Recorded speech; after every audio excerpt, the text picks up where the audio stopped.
everyone. Welcome back to the podcast, To the Moms. We are your hosts, Kathy and Amaris. Today's episode, we are going to be sharing our pregnancy journeys. We are getting into the nitty gritty, all the details. This is actually my first time talking about like my full pregnancy journey. So I'm actually really excited.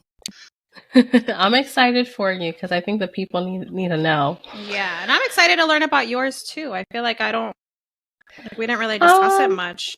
Mine is really just average. It's like there's really nothing exciting. Amaris. I mean, it is. No, there is. We are going to get to some funny parts. You know, the wedding, a lot of things. Oh, yeah.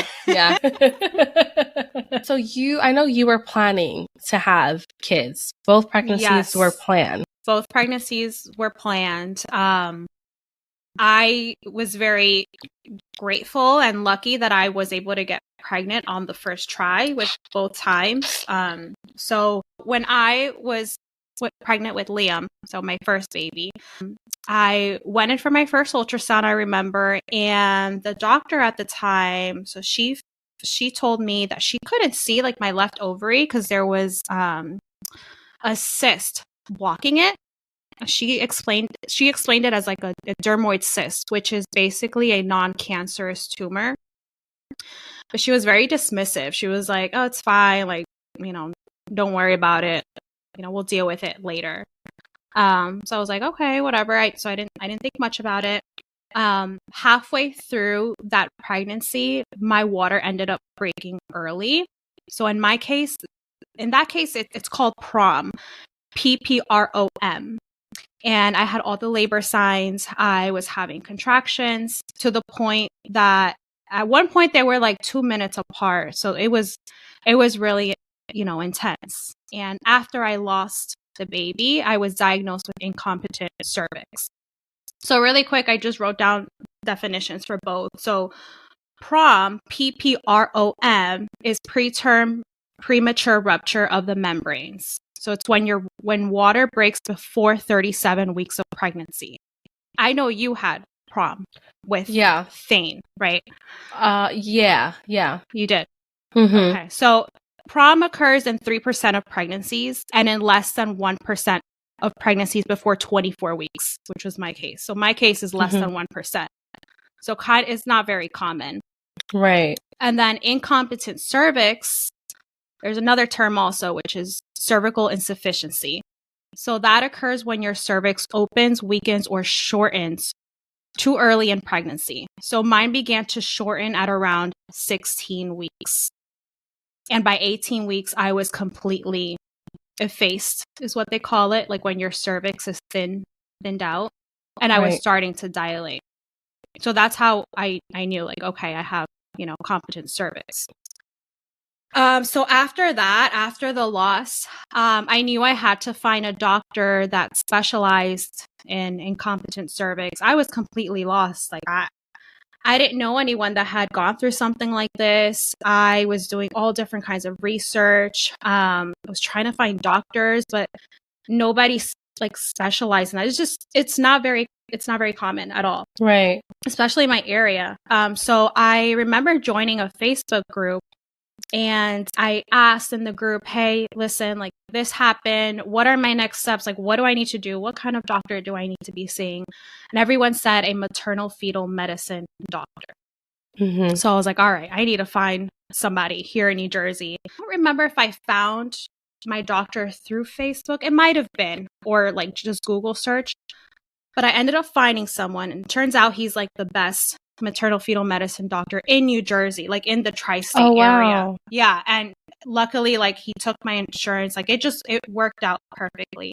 So I ended up I called the office and I made what's called a preconception consultation. Okay.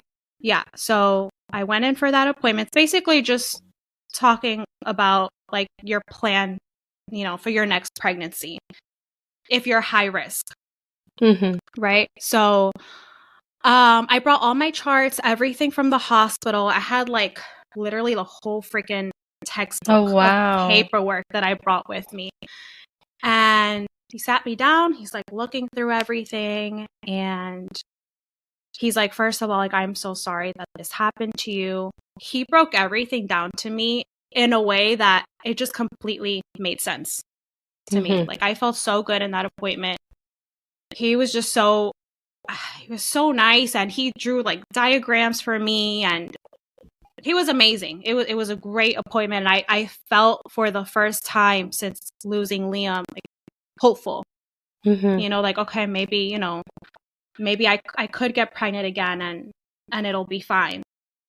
So we created a plan for the next pregnancy, and that plan was he was going to do a cervical cerclage, which is a stitch that's performed in your cervix. So you're basically your vagina stitched up.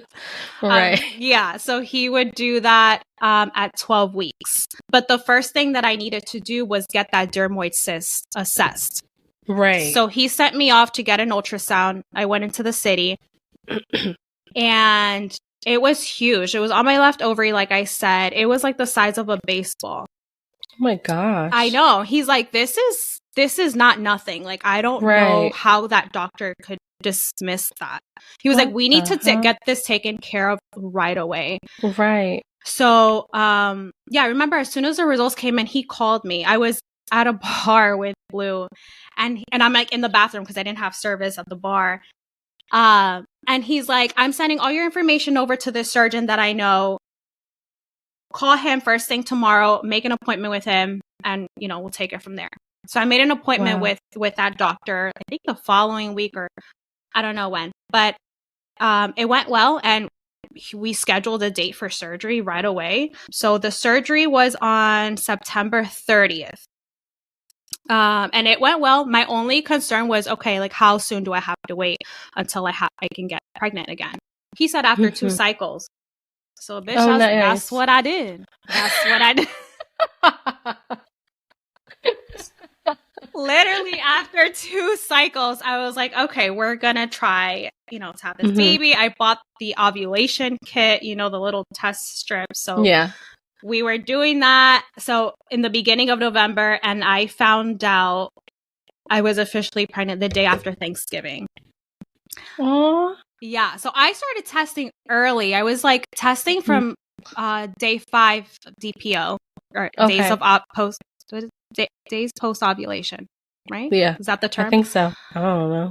Blue thought I was crazy. He's like, you need to chill. He's like, you need to chill the fuck out. Like, it's not going to happen that fast. Like, you need to, you just went through surgery. Like, you don't know. I'm like, it's going to happen. Like, I'm manifesting this for myself. It's going to happen. And then on Thanksgiving Day, I remember feeling so off. So every year I make this mulled wine. I couldn't drink it that year. I was like, this tastes weird. Like, I don't know what's going on. And Blue's like, calm the fuck down because you're not pregnant. So the next day, he's like, promise me you're not going to take any more. Like, you're going to drive yourself crazy. Just wait till you have a missed period if you have one. I'm like, yeah, whatever. So the next day, I'm like, I'm going to take my test. It's negative. I leave it on the counter. I don't think about it. Later on that day, I'm like, you know what? Let me go back to the test. Let me just take a little peek. And it's like the faintest line. And I show it to Blue. He's like, there's nothing there. Like, what are you talking about? I'm like, don't you see? I have to show you, Maris. I'll send you a picture. He's like, I'm like, don't you see it? He's like, no.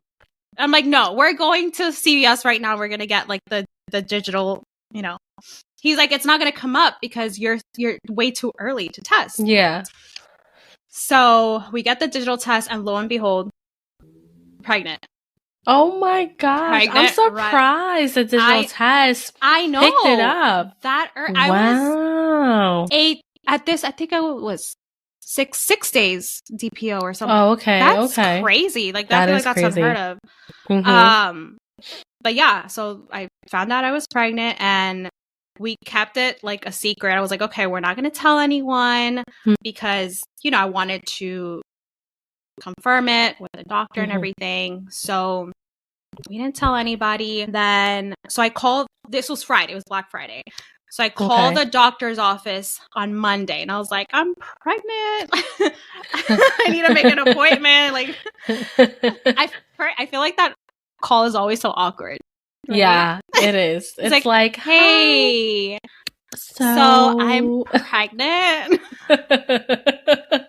Like, I just took 3 pregnancy tests. And they're like, so you want an appointment? Yeah. They're like, okay, congratulations. Yeah, it's so awkward. We can see you at this time. I'm like, okay, thank you. It's like you're like a little girl or something. But anyways, so the earliest that they were able to schedule me in was for early January. I think they wanted it. I had to wait till I was like 8 weeks, I think, or something like that. Yeah. Mm-hmm. So the following weeks, again, we just kept it a secret. And then we had a trip planned the second week of December. It was Blue's company work party. They flew us out to Palm Springs. So we were there for a weekend and I was freaking miserable. Oh, wow. So we were in California and I was already getting symptoms. Like I was having morning sickness. So it was hard, like hiding it from everyone. And people are like, what's up with your wife? Like, Did she drink a little too much? Yeah. So that was really hard. And then we told my parents and his parents on, I think it was Christmas Eve and you guys. Yeah. Right? Yeah. It was like Christmas Eve. And then I freaking got COVID. Oh, that's right. I think I tested positive the next day and oh my God, it was fucking brutal. Oh. Oh my God, I fucking hate COVID. I hate it. I hate it. I started bleeding. I think it was, if not that week, it was like the following week because it was right before New Year's. I was bleeding and I was freaking out. I was so nervous. I'm like, man, I really hope like I'm not having a miscarriage. So I called this was at nighttime too. So it's like, what do I do? So I called the next morning and they're like, come in today, like come in right away. So I go in and I went by myself because this was because of COVID. Yeah. So Blue wasn't allowed to go with me. I go in. Luckily, everything's fine. I don't know why the bleeding occurred, but everything's fine. I'm not able to hear the heartbeat, but I'm able to see it on the screen, if that makes sense. So I do that, and then I meet with the doctor, and he's just so happy. He's like, "Oh my gosh, sweetie, congratulations! We're gonna have a baby. I'm so happy for you." And he gives me like the biggest hug. So shout out to Dr. Principe. He's the best. And he's like, let's schedule your cerclage like right now. I'm like, really? He's like, yeah, let's do it. So he scheduled the cerclage for February. I think it was like mid or end of February. And my other concern was that I was scared to get contractions during this pregnancy because that's what happened with the last one. So he said that he would put me on progesterone shots. So the medication that I would have to take, the brand is called Makina. And I would start at, I don't remember when I started. I think it was like around 15 weeks or so, 15 or 16 weeks. And I would have to take it every single week. So how long was your morning sickness? It was like the whole first trimester. That's it? Yeah. You're lucky. I had the best. I mean, yeah, I was high risk, but I had the best pregnancy.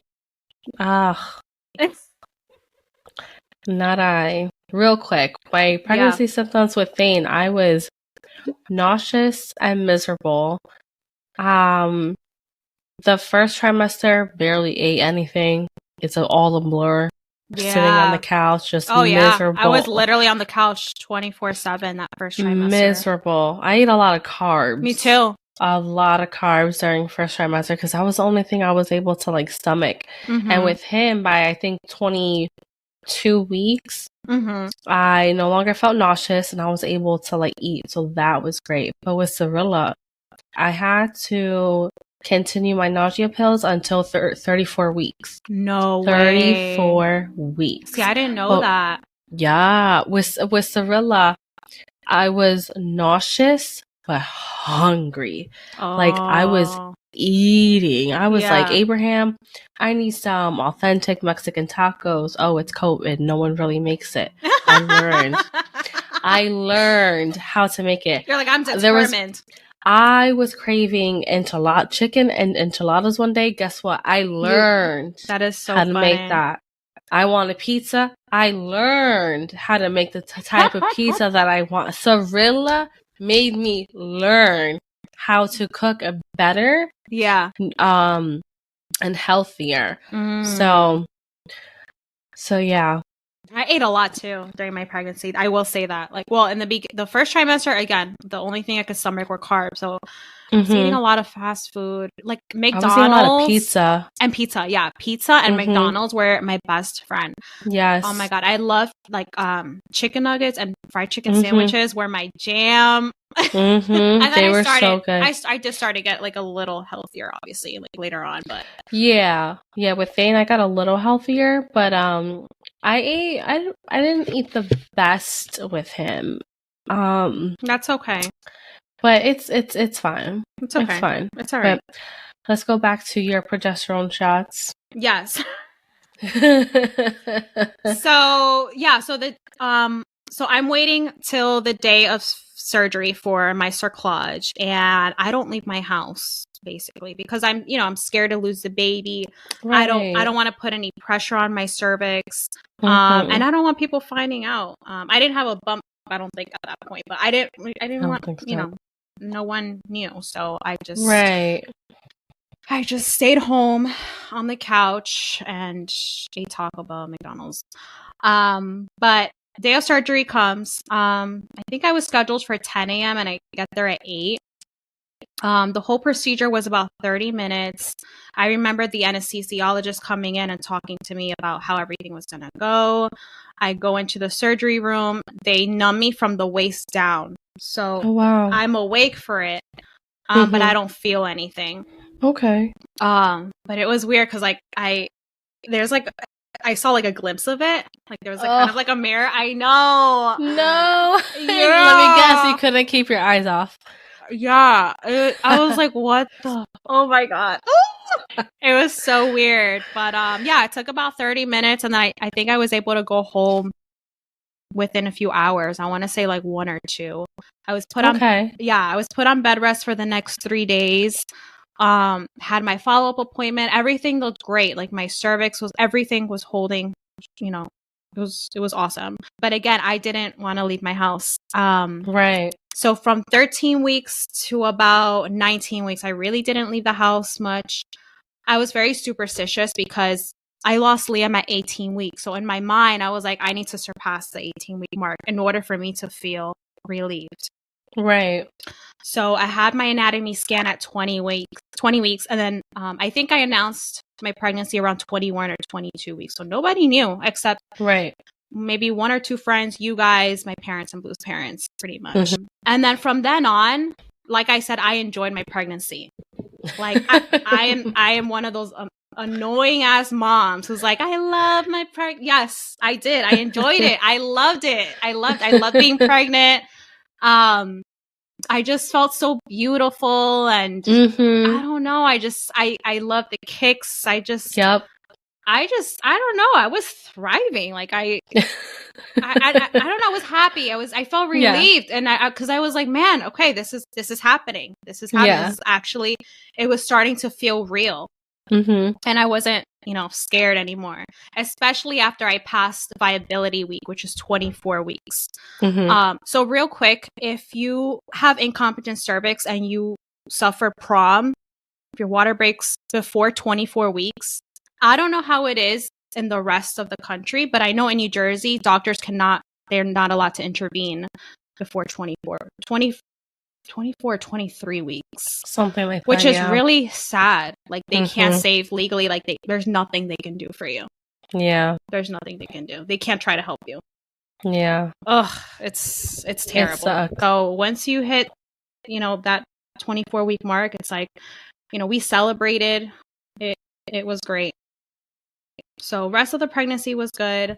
I had my cerclage removed at 36 weeks. And that was freaking painful. I remember you telling me that. Yeah. So I go in to the hospital and my doctor tells me, you can't take any medication. Ugh. Nothing. Not even Tylenol, nothing. And I'm like, you're telling me you're going to go in there and like snip, snip. Oh my gosh. Yeah. So I lay down and he inserts like is it like the speculum? Yeah. Yeah. Oh my God. And he's like, okay, I'm gonna go in, I'm gonna remove it. He goes snip. And I'm like, oh, okay. He's like, no, there's like 3 more. I'm like, what? You didn't tell me. Oh my gosh. Girl, I was crying. Oh my God. After that, my blood pressure was high. So the hospital, they didn't let me go home. And I'm like, I'm just nervous. Obviously, like, did you not see what I went through? Like, they didn't let me go home. Like, I had to stay there for 2 freaking hours. And then I ended up going home, thankfully. Though they were nervous that I had early signs of preeclampsia. Okay, yeah. I was going to say that's probably why they kept you. That was really scary. I at this point, I can't even believe that I made it to 36 weeks. And then the weeks keep going by and I'm still pregnant. I go in for my 39-week appointment. I feel great that day. Got my big old belly and Blue's with me. So after that first visit that he wasn't allowed to go with me, they had changed the protocol. So he went with me, I want to say for every single appointment. Oh, good. Yeah, so he went with me. And they go to take my vitals and my freaking blood pressure is high.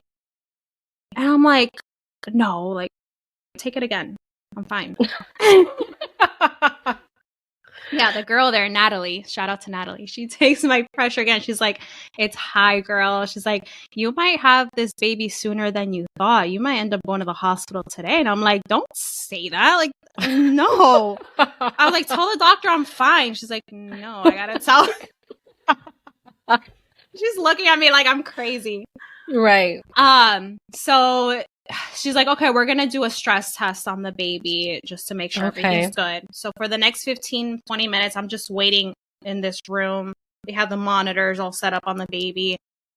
Doctor comes in and he's like, you're getting induced today. And I'm like, no.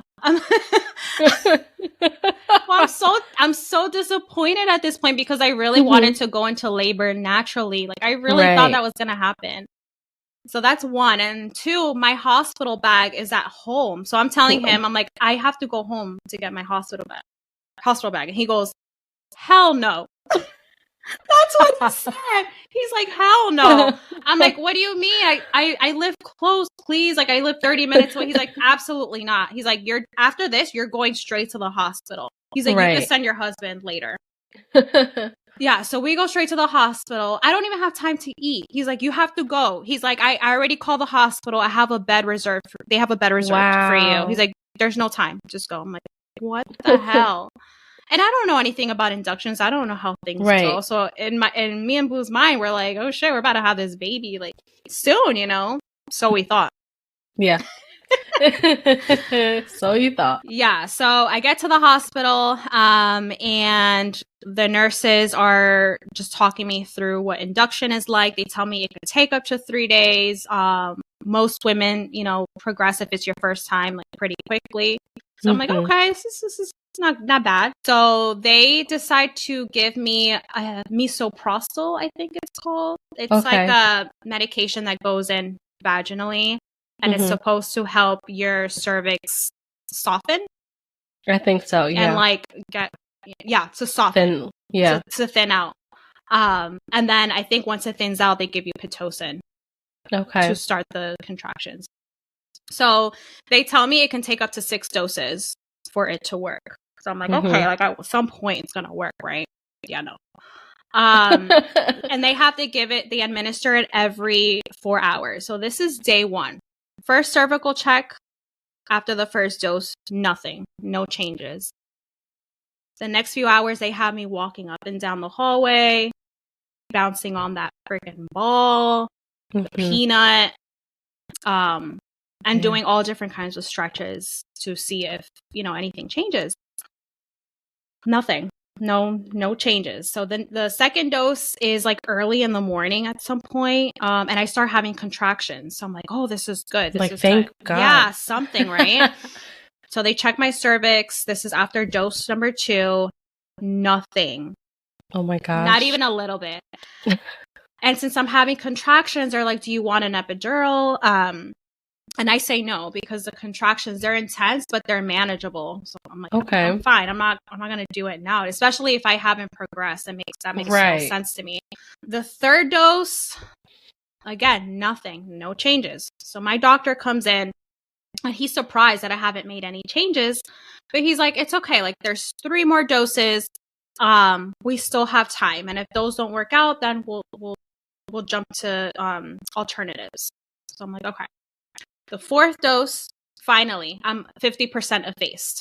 Oh, good. And 2 centimeters dilated. So I'm like, okay, it's something, right? This is still day 2. The 5th dose, which is early in the evening, nothing. I'm like, fuck, I got 1 more. The 6th dose is at 9 p.m. Nothing. Oh my gosh. So my doctor comes in and he's like, we're going to try the Foley bulb. Oh. And then after that, we'll try Pitocin. So later that night, I'm transferred to labor and delivery. They tell me, the residents, are you ready to take the Foley bulb? Like, do you want to do an epidural?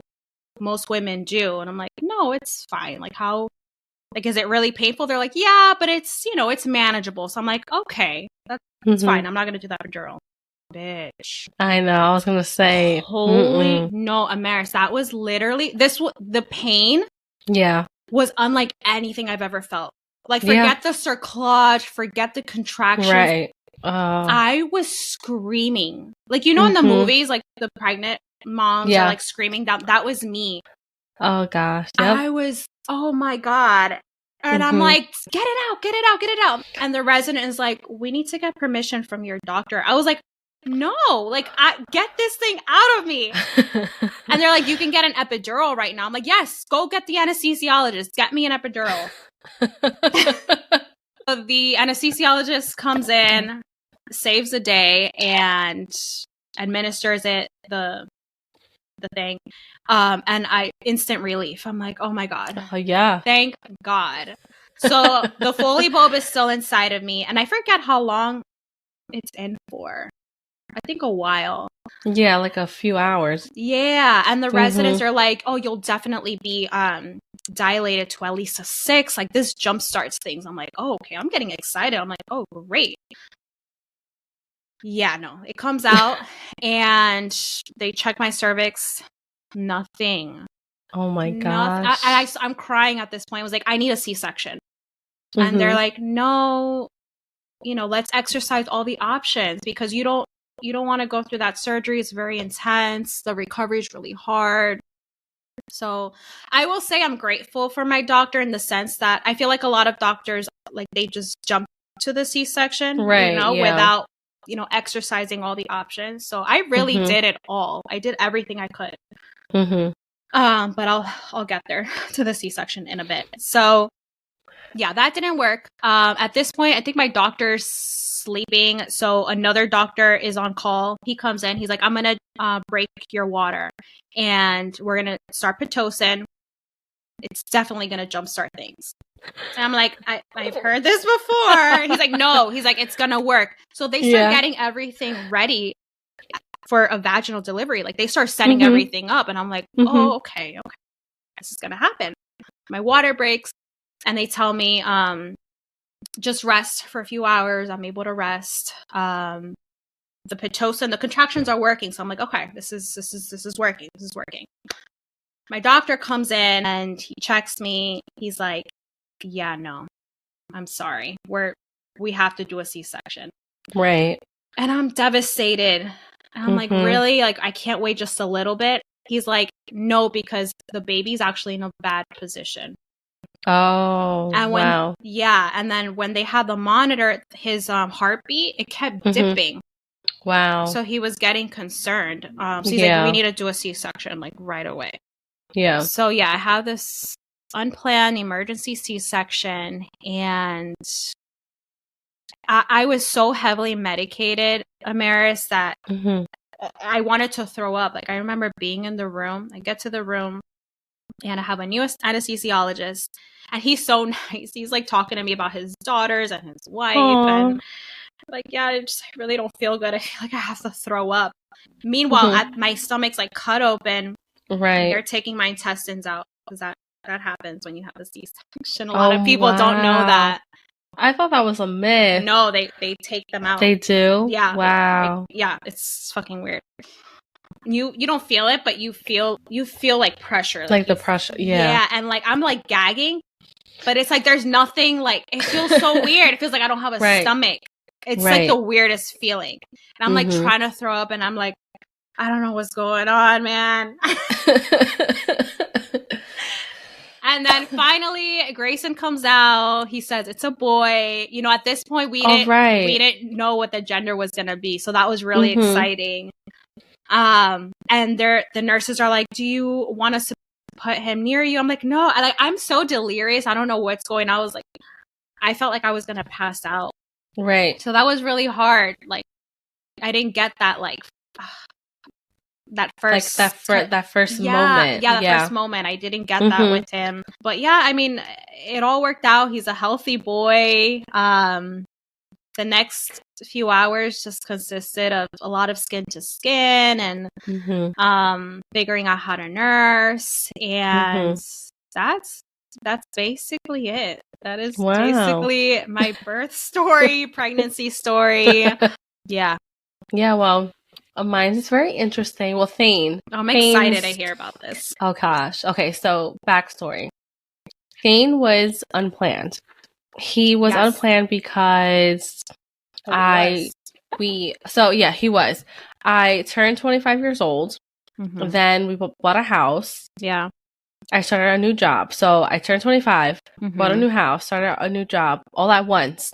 So I was excited. I'm like, this is great. I'm making more money. I have a house now. This is great.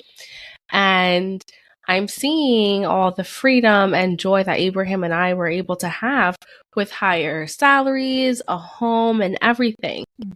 Up until that time, I wanted a baby so bad. I wanted to be a young mom. Oh, God, yeah. I would ask Abraham, let me be a mom early, give me a baby. He's like, hell no, we're still young. Yeah, because I remember he wanted to travel and do all the things. I thought you were on board with that. Yes and no. Low key, low key, I wanted a baby like ASAP, and he's like, hell no. But that's when we started traveling. The year that we went to 3 or 4 countries in 1 year, I told him, you are right. We cannot have a baby soon. We need to wait closer to 30. Because that year, I think we went to, was it that year? No, the year before we bought this house, we went to Canada, Jamaica, Ireland, and there was one more that I can't think of, Mexico. Okay. So the year that you and I went to Mexico, we were doing like other trips. Yeah, I remember. And then like a year later, we went to DR. So I knew. You went to Curacao too, or was that later? That was my honeymoon.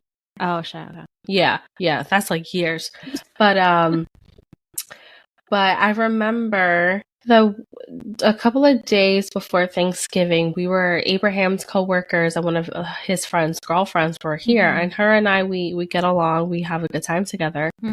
And I told her, I thought I wanted a baby early, but I'm glad I waited. Yeah. We're waiting because like I am so selfish with my money, so selfish with my time, and I do not want to share anything with like anybody. Bitch. Just like you.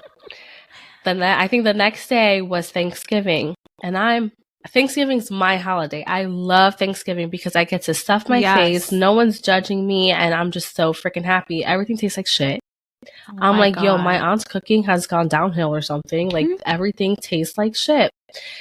So I'm thinking, maybe when we go to your mom's house, everything's going to be better. Yeah. No, everything still tastes like shit. And I'm like, what the fuck is wrong with me? Like, oh my God. Kathy's mom's cooking is usually the bomb.com. It's not hitting I'm this like, year. I'm like, yo, these like hormones are like, I'm also waiting for my period to come too.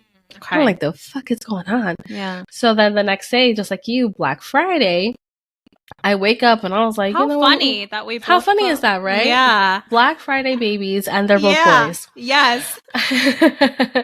So I go downstairs. I was like, let me just take a pregnancy test to like rule that out. Yeah. And I think I was like day 4.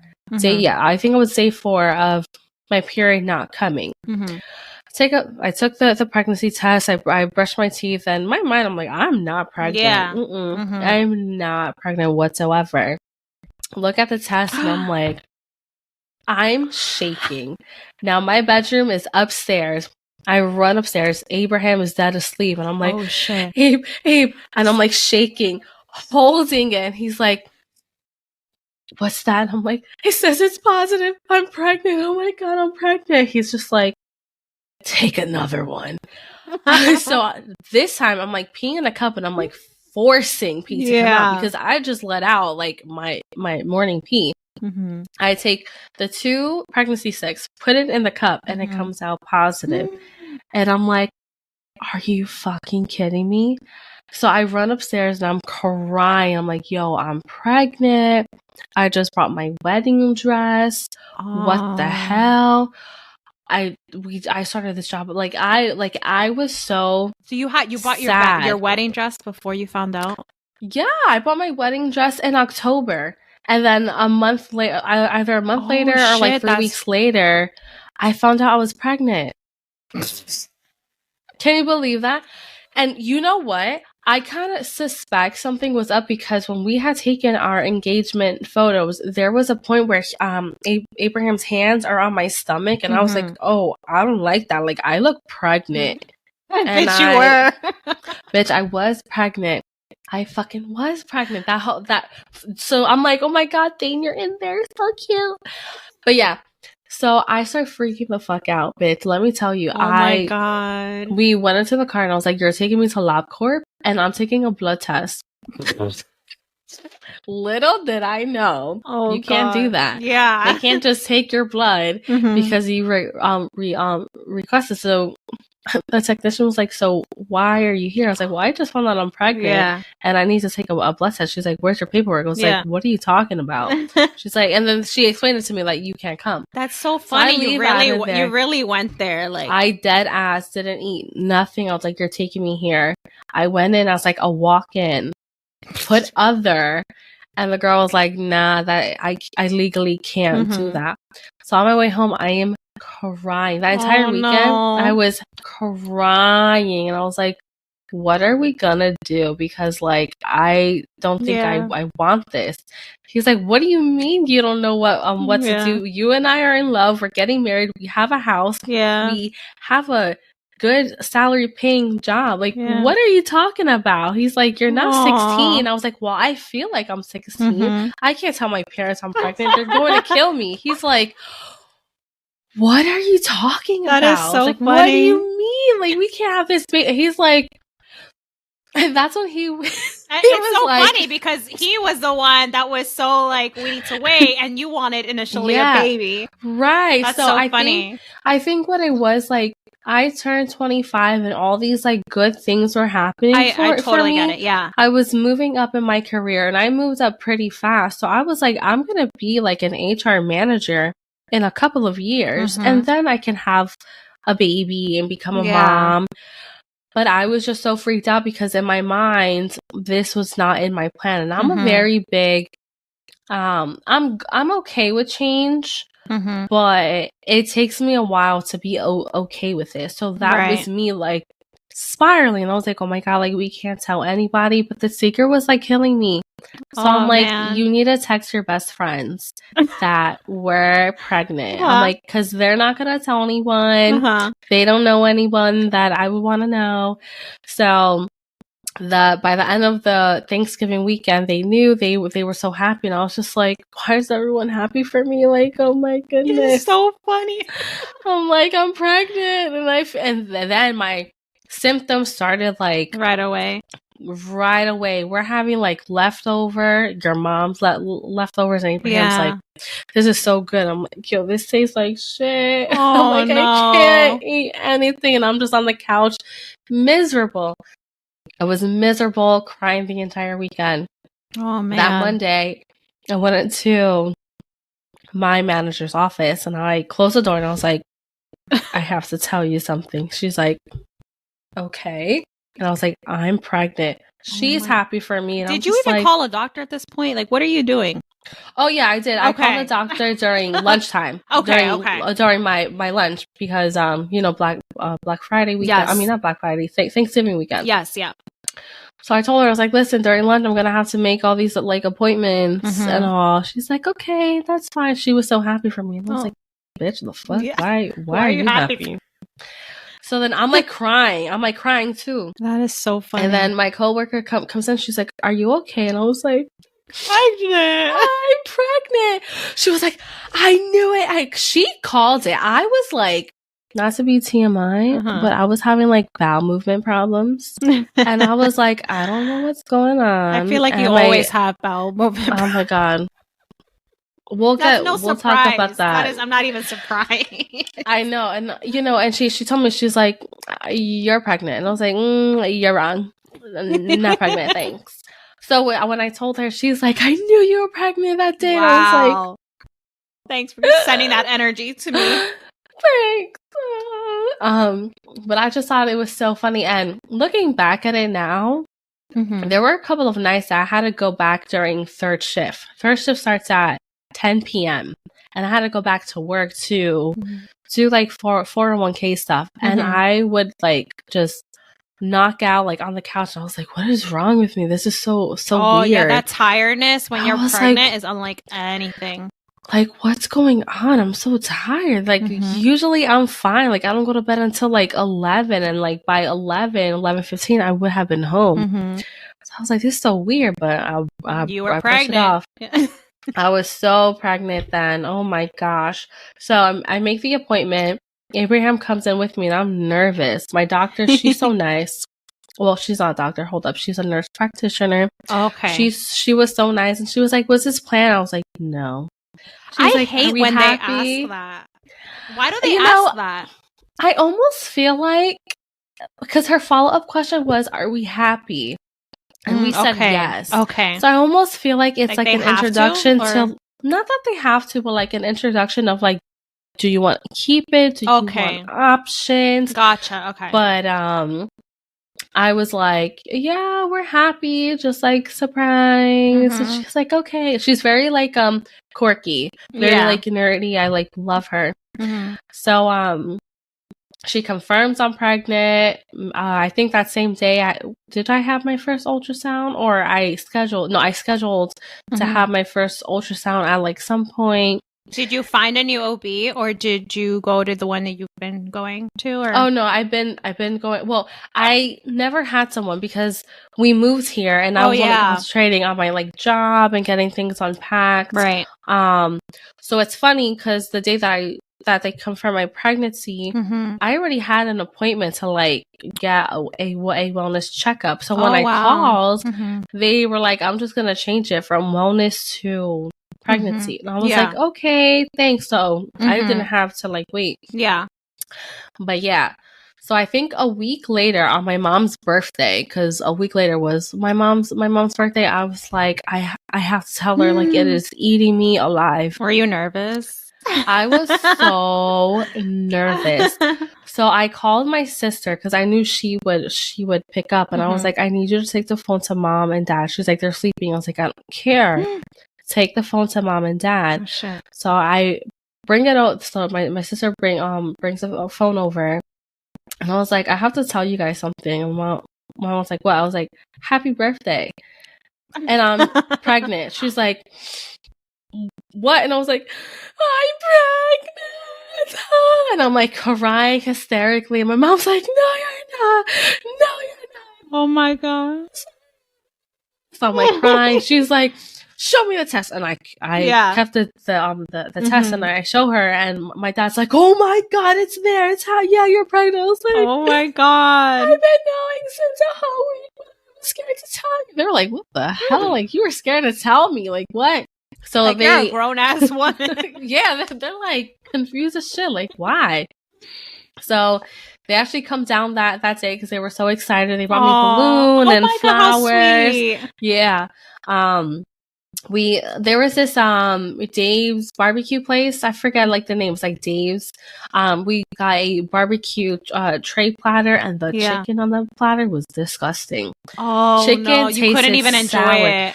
I couldn't enjoy it. I remember eating just the bread, the corn, and I think it came with fries. That's all I had. Mm-hmm. That's all I had. But the protein that was there, I was like, oh, this tastes sour. Disgusting. Man, that sucks. Oh, that's the worst. Couldn't eat chicken for like weeks. Mm-hmm. Weeks. Wow. So by then, like I said before, my diet was just carbs. It was pizza, and I would cry. Mm-hmm. I would cry because I'm like, I should be eating X, Y, and Z, and I'm not. Yeah. All I'm having is carbs. I felt so bad. Mm-hmm. And Abraham, as I'm like laying on the couch, just like, he runs out, comes home, and has Sour Patch Kids, crackers, Aww. Ginger snaps, ginger candy, ginger ale, other things that he's like, this is supposed to help with your nausea, to help you eat. No, none of that shit works. None. None of it worked. And I was like, well, thank you for trying. But I thought that was so nice. I was like, how'd you know about this? He's like, I Googled this article and I'm reading it. I'm like, you're so sweet. Thing. I'm like, oh my God, thank you. And now I'm crying because like he's getting into like taking care of me mode. Yeah. So I think when they confirmed my pregnancy, I was like, I am nauseous. They gave me the nausea pill. I forget which one it is because there's like a bunch. Unisum, is it maybe? No, it's D. It starts with a D. I don't know. It's like a one long D word. So that helped a lot. So then once I was adjusted to those pills, I was able to eat, which was great. Oh, good. Everything within was like healthy. It was great. We actually found out the gender of the baby. Yes. And I kept referring it to he. I'm like, it's him. You kind of knew, like you had that intuition. I knew.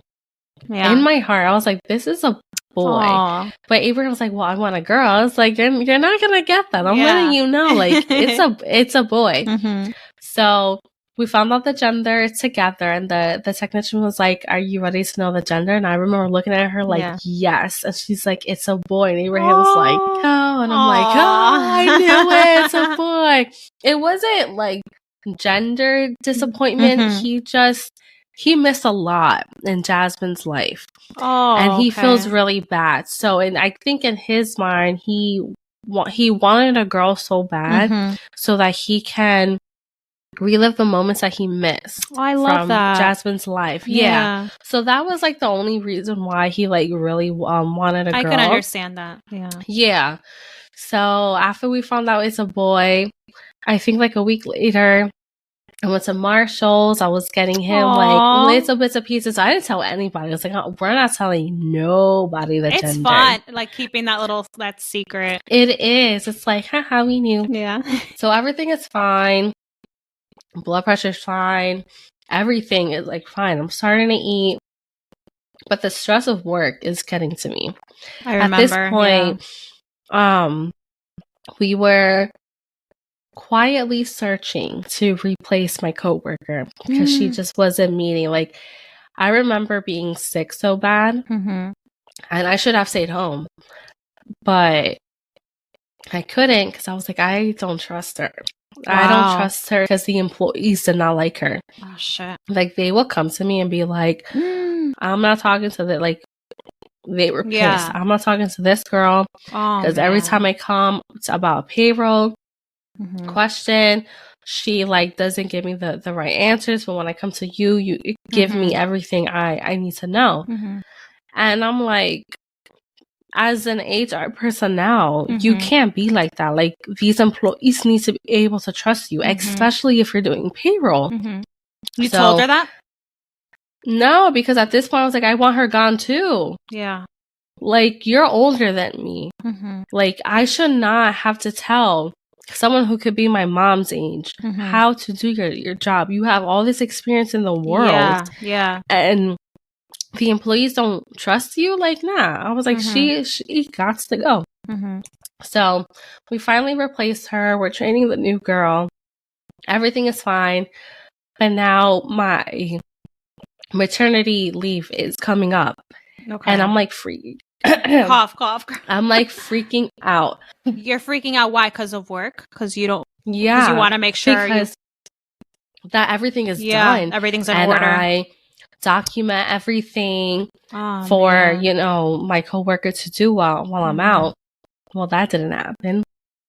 What happened, Kathy? Oh my God. What happened? So my wedding was coming up on June 28th and 2019. And Amaris was one of my bridesmaids.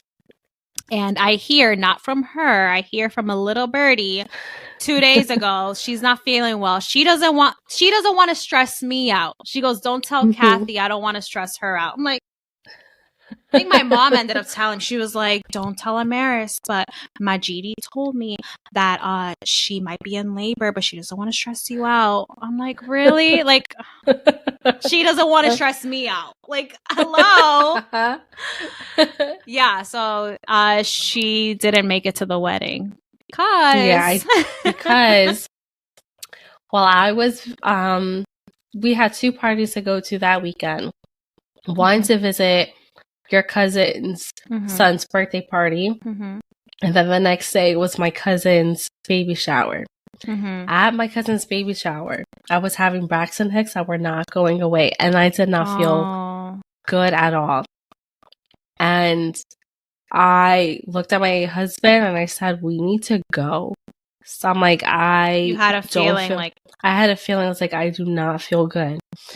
Mind you, this is North Jersey. I had to drive all the way down to South Jersey. Oh my God. In the car, I like reclined my seat back, had my seatbelt on, and I was like holding on to the little handle on the door. Yeah. And I'm like, like I'm screaming, and then I go back to sleep. Yeah. And then I will wake up again, like screaming. I'm like, oh my God, like it was contractions. You were in labor. Oh my God. You were in labor. I was in labor.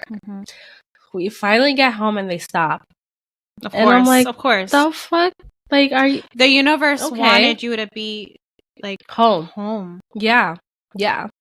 The next day, it's like 1 a.m. and I wake up and I'm like, and I get out of bed and I'm just like hunched over, swaying left and right. And I'm like, what the hell? It's back again? Like, what the fuck? I text my manager at 1. I was like, I'm not coming into work today. I'm literally up right now and I don't know what's going on.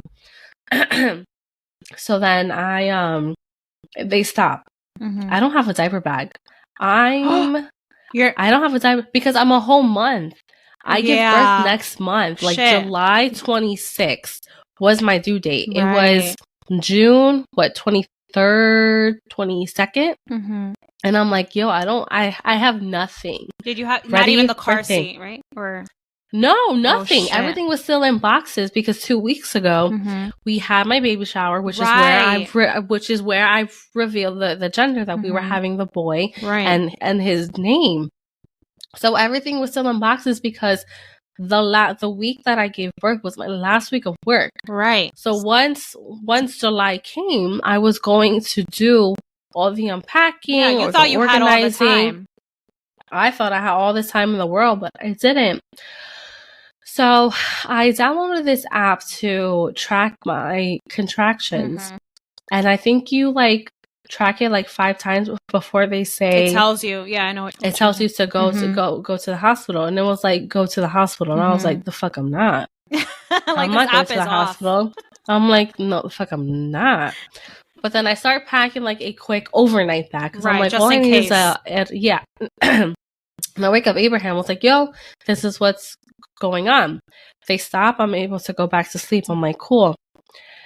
I wake up in the morning and I'm like, I need to call my doctor, obviously. Yeah. So I was like, hey, So X, Y, and Z was happening last night. She like cuts me off. You need to go to the hospital. Oh, and I was shit. like, why? Like triage? Like Cooper? You know, there? And they're like, yes, you need to go now. I will let them know that you're on your way. And I'm like, okay, well, I was there a week ago because I had a really bad headache and I thought it was preeclampsia. It wasn't. So I'm like, all right, I guess I'm going to go back over there or looking like a liar of some sort. Get there.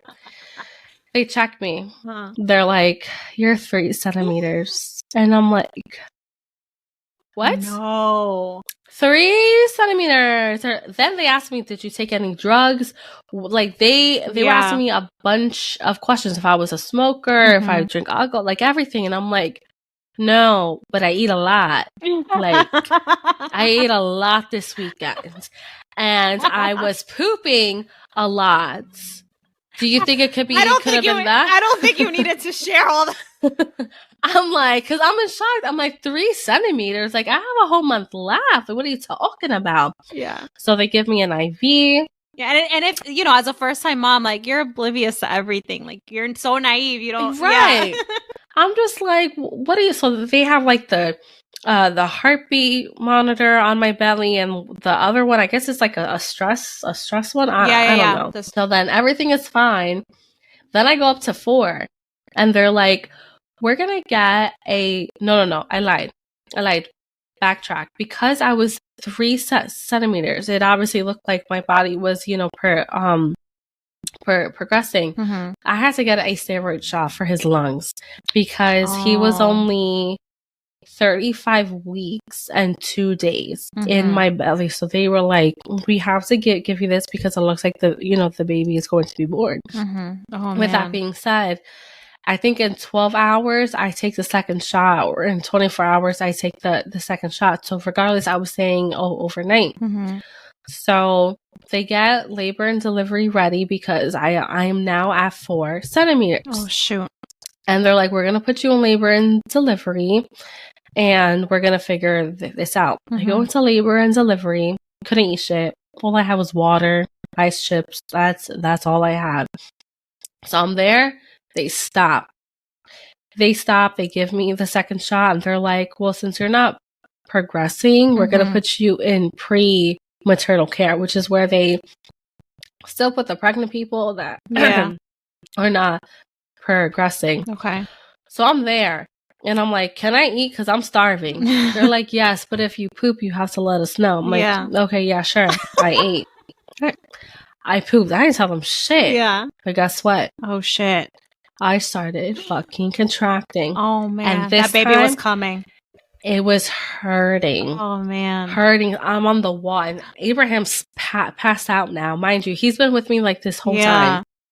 I'm like holding onto the wall, like just breathing. And I'm like, Abe. And I'm like, fuck this guy. He's fucking sleeping. And I go back to my bed. They don't wake up for shit, these guys. They don't. So then I press the nurse's button. They're like, hi. And I'm like, I'm having contractions and they hurt. So this whole time, my contractions, they were like nothing. I'm like, oh, the pain's like a 5.5. This time I was like, it's 7.5. Oh my God. They check me. I'm 6. Oh, shoot. Oh, shoot. 6 centimeters. And I'm like, what the fuck? So they're like, well, looks like you're going back to labor and delivery. And I'm like, great. This is perfect. They're hurting. I'm like, oh my God. So then they put me in labor and delivery. Mind you, it was like the middle of the night. And then they're like, do you want morphine? I said, yeah. Sure. I took morphine twice. That did nothing. That morphine does nothing. So then they're like, do you want an epidural? And I'm like, sure. They check after I get the epidural. I was no longer in pain. They checked me. I stopped. I'm no longer contracting. Wow. My body was doing like a stop and stall. Yeah. And they're like, we don't know what the fuck. Well, they didn't tell me that. But in a sense, they're like, we don't know what the fuck your body is doing. But like, you're not contracting anymore. So I'm like, okay. So I sleep, and I would never forget this. I wasn't sleeping on my, no, I had to sleep on my side, on my left side, because for whatever reason, the epidural wasn't numbing my left side. So when they put a catheter in me, I was like, ah, that hurts. And she was like, she took it out. She was like, nope, that should not happen. She's like pinching my toes. I'm like, I feel that. She's like, lay on your left side. So I had to lay on my left side so that the epidural was going down.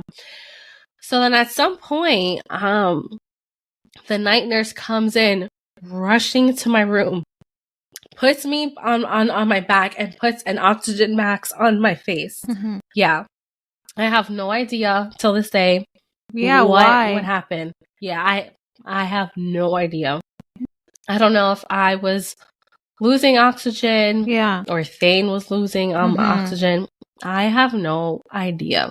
Wow. So Thursday morning comes, and my doctor, the one that actually seen it in my office, she's like, hi, I don't know if you remember me. I was like, hi, yes, I remember you. She's like, this is what we're going to do because we don't know what we're doing, what your body is doing. I had a meeting with my colleagues. I'm like, damn, you guys really had a meeting about me? I'm like, okay, what's the verdict? We're going to give you Pitocin to speed things up. Oh, man. And we're going to give you a stronger epidural. Every 10 minutes. It was every 10 minutes or 15 minutes. Yeah. Click the button. Oh, yeah. I love that fucking button. Yeah. I was like, all right, cool. Button time. Boop. So then they check me, and I'm finally at 10. So yeah, I'm finally at 10. So I'm like, okay, great, this baby is coming. All right, let's go. So you know how the nurses, they come to your room and they show you how to push, right? So I'm like doing practice pushes, and then they go, okay, stop, get a doctor. So that all the doctors come in. NICU comes in because at this point he was born at 35 weeks and 6 days. So a whole SWAT of people come in, and I'm like, oh shit, like, all right, this is what's going on. I push him out quickly. Wow.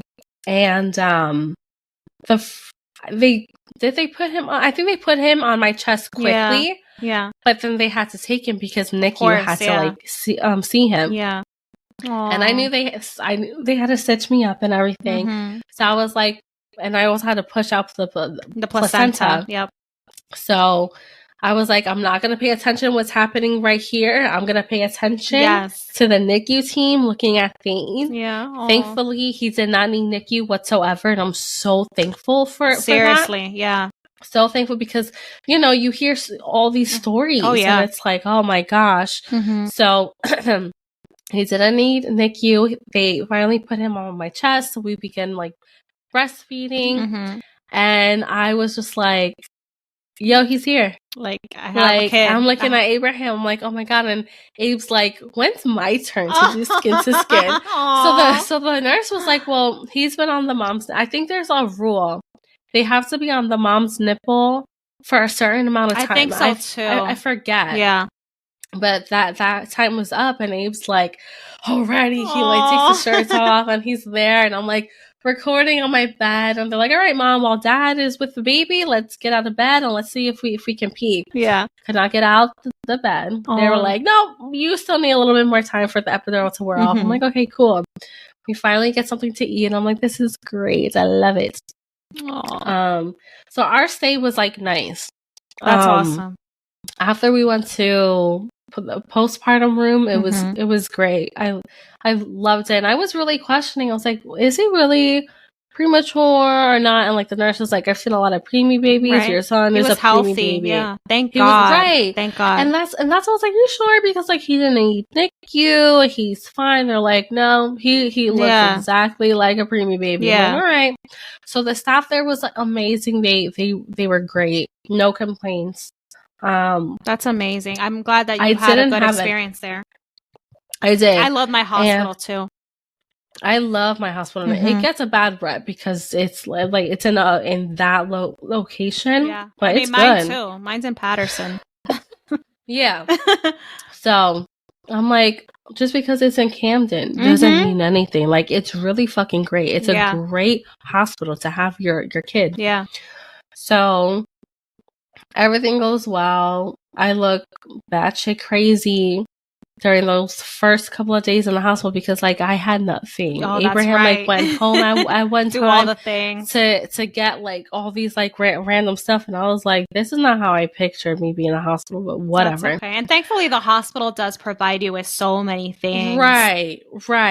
But I was in, like, just a tank top and basketball shorts. That's all I had. I didn't want to be like that. I wanted to be a little bit more feminine, but whatever. Oh my gosh. Cirilla.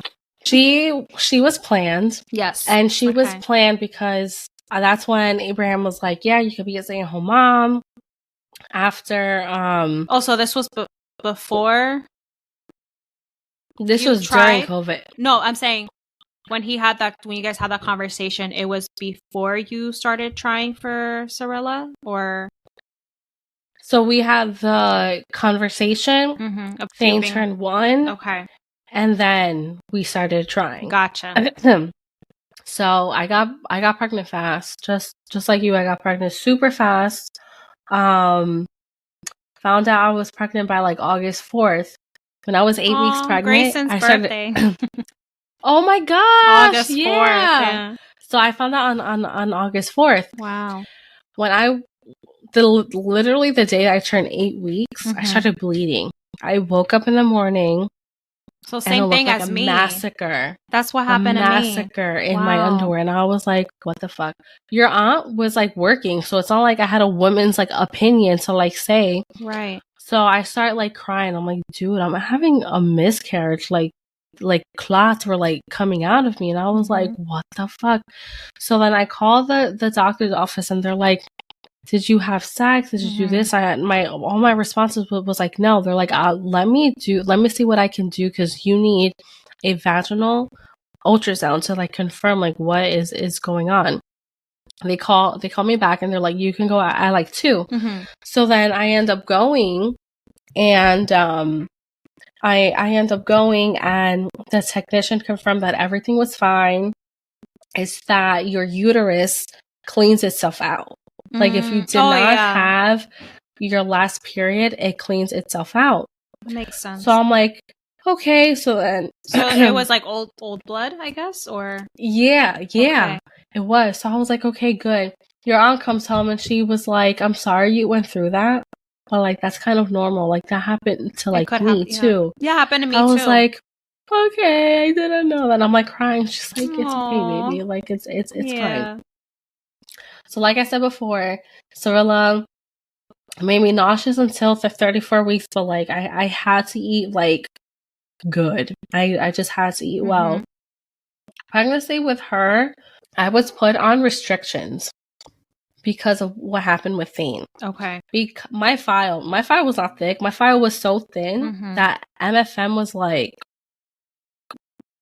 I can't really help you. I could put you on progesterone shots, but I don't recommend it because, like, your pregnancy was healthy. It was just up until you had to labor, and you labored early. So they gave you the option, or like the decision up to you? They did. Okay. And I was like, I'm not taking anything. Like, let nature take its course. Yeah. But I was on restrictions. I couldn't do certain things. I couldn't lift. No sex. I couldn't travel anywhere. Oh, I forgot to talk about that with mine. I couldn't have sex the whole time. Yeah.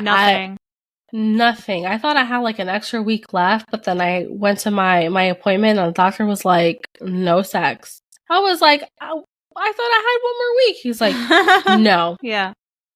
No sex. And I'm like, all right, fine. So that was like hard. And then at 30 weeks, I couldn't travel anywhere outside of like, I think 30 minutes away from like the hospital. They were like, don't chance it. Don't leave because like I was up north. So Cirilla was in breech position for a couple of weeks. And that scared me. And I was like, shit, like I might have a C-section. I was so nervous. Thankfully, I didn't. She was able to flip. Thank God. And thank God. I think she like flipped at 34 weeks. Oh, she good. Like flipped. Okay. Yeah. So I was like, thank goodness. And they told me that chances for her turning into a position that you can't vaginally give birth is like slim. So I'm like, great. Like, you know, I have nothing to worry about. There was an afternoon while Thane was napping. I was laboring at home. The next day I had my appointment and they're like, you're 2 centimeters open. So at this point, you're how many weeks? 30? I'm like 37. Okay. 38. Like I'm past full term. So I'm like, well, all right, great. So he told me if I feel like that again, like I have to go to the hospital. Yeah. I didn't. The morning that I gave birth to her, I was so uncomfortable, so emotional. Aww. I literally like broke night, went to the living room and was just binge watching movies, bouncing on the ball until I was like, oh, I have to do my morning poop. Sorry, guys. I poop all the time. I'm just a poopy person. Like, so I do my business, and I'm like, yo, this is getting strong. I'm like, oh, bro, is it happening? Mind you, the day before, I did have a cervix exam. I don't know if they did a membrane sweep. A membrane sweep or not. I think they did, because the doctor was like, you're gonna be bleeding in a couple of hours, and I was like, okay, which it happened. I was bleeding in a couple of hours, and then like less than 24 hours I was, you know, contracting. So then contractions get stronger and longer and like harder than their actual real contractions this time. So then I call your aunt and I'm like, yo, it's time. And then she was like, yeah, I think your mom and your dad was here, right? No. I don't. Or were they coming? Know. I don't know. Something like that. So at 6:30, she picks up Fane, take her to the house. And I'm in the car like, okay, like breathing. And then I will like talk to Abe. I get there and I'm like, yeah, I'm, you know, contracting. I think when I got there, I was 5 centimeters. Oh shit! So you were now this I was like there. So they were rushing to get a whole bag of epidural because I mean a whole bag of IV in me, so I can get the whole bag. I know. So that they can get the epidural. So I remember just going, oh, where's my epidural? They're squeezing the IV bag because they take me up to labor, and now I'm at 6, and they're just like they're rushing. Rushing. Then the moment, like literally the moment I finish, the anesthesiologist comes in and he's like prepping everything. Thank God you got there when you did I know, because I could have missed it. Yeah, they were having trouble finding my veins. So before I went into labor and delivery, they're just like, we'll just have the person there do it because I know that person can. Okay, they get it, and that's why they were like squeezing it because I was like, time was ticking. Yeah. But they told me that my breathing was good. I was doing everything good. And I was like, yo, shout out to all those YouTube videos I binge watched and my breathing techniques. Yes. Because shoot, without y'all, I could not survive.